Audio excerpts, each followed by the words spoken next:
찰리 심슨은 명문 사립학교에 다닌다. 하지만 그곳에서 그는 완전히 같은 학생이 아니다. 부유한 집안의 아이들 사이에서 조용히 버티는 장학생이다. 성적도 중요하고 평판도 중요하고 앞으로의 기회도 중요하다. 그에게 학교는 단순한 배움의 공간이 아니다. 인생을 바꿀 수 있는 거의 유일한 통로이다. 그런데 어느 날 찰리는 한 사건을 목격한다. 몇몇 학생들이 교장을 모욕하는 장난을 준비한다. 찰리는 그 장면을 보게 된다.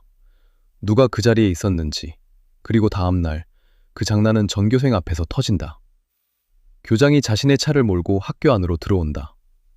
엄숙하고 권위 있는 얼굴로 학생들 앞을 지나가려는 순간 갑자기 방송에서 이상한 소리가 흘러나온다.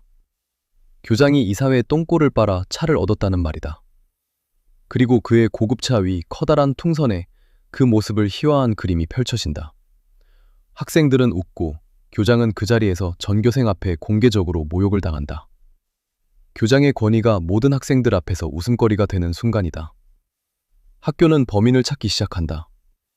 찰리는 알고 있다. 누가 했는지. 하지만 문제는 그 다음이다. 학교는 찰리에게 이름을 말하라고 압박한다. 말하면 살 수 있다. 말하면 좋은 기회를 얻을 수도 있다. 하지만 말하지 않으면 징계를 받고 퇴학당할 수도 있다. 이 일로 그의 미래가 무너질 수도 있다. 학교는 찰리에게 진실과 정의를 요구하는 척하지만 사실은 한 학생의 양심을 시험하고 있다. 친구를 팔 것인가? 자기 자신을 지킬 것인가? 살아남기 위해 어디까지 내줄 수 있는가? 그 질문 앞에 찰리는 선다.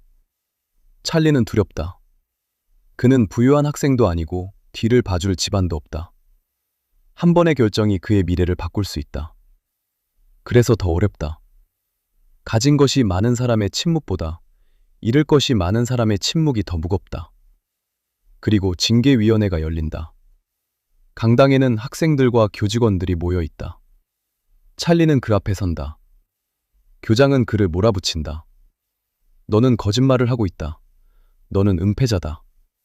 너는 범인을 알고도 말하지 않고 있다. 그 말들은 찰리를 점점 작게 만든다. 마치 옳은 일을 하지 않은 사람처럼, 마치 비겁한 사람처럼. 그때 한 남자의 분노의 목소리가 들린다. 프랭크 슬레이드. 눈이 보이지 않는 퇴역장교. 거칠고 냉소적이고 삶에 지쳐있던 남자. 그가 찰리 옆에서 큰 목소리로 학교를 향해 말한다. 지금 이 학교가 무엇을 하고 있는 건지. 명예를 가르치고 용기를 가르치고 품격 있는 인간을 만든다고 말하면서 지금 이 학교가 한 소년에게 가르치고 있는 게 과연 무엇인지. 살아남기 위해 친구를 팔고 불리하면 자기 양심을 내놓는 것이 어른들이 말하는 교육이냐고. 프랭크는 이어 말한다.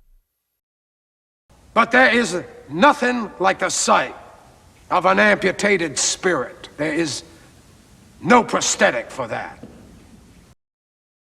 잘려나간 영혼을 보는 것만큼 끔찍한 것은 없다. 그것에는 의족도 없어 다시 붙일 수 있는 방법도 없다는 말이다. 이 한마디는 그 자리에 참석한 모든 사람의 양심을 찌른다. 사람은 실패하면 다시 일어날 수 있다.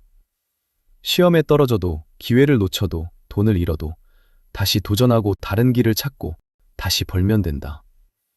하지만 자기 자신을 배신한 기억은 쉽게 사라지지 않는다. 프랭크가 말한 잘려나간 영혼이란 바로 그것이다. 성공을 위해 조금씩 양심을 내주는 일, 불이익을 피하기 위해 모른 척하는 일, 살아남기 위해 누군가를 쉽게 넘겨주는 일. 어쩔 수 없었다고 하지만 자신의 양심을 저버리는 것은 영혼을 잘라내는 것과 같다. 고발하지 않는 것이 옳다고 말하는 것이 아니다. 친구를 감싸는 것이 무조건 정의라고 말하는 것도 아니다. 사람이 사람으로 남기 위해 끝까지 지켜야 하는 선이 있다는 것이다. 세상은 자주 그 선을 미련하다고 부른다. 사회생활 못한다고 말한다. 하지만 어쩌면 그 선이야말로 우리가 아직 우리 자신으로 남아있다는 마지막 증거일 수 있다. 찰리는 이기려고 침묵한 것이 아니다. 멋있어 보이려고 버틴 것도 아니다. 그는 그저 자기 안에서 넘지 말아야 할 선을 넘지 않았을 뿐이다.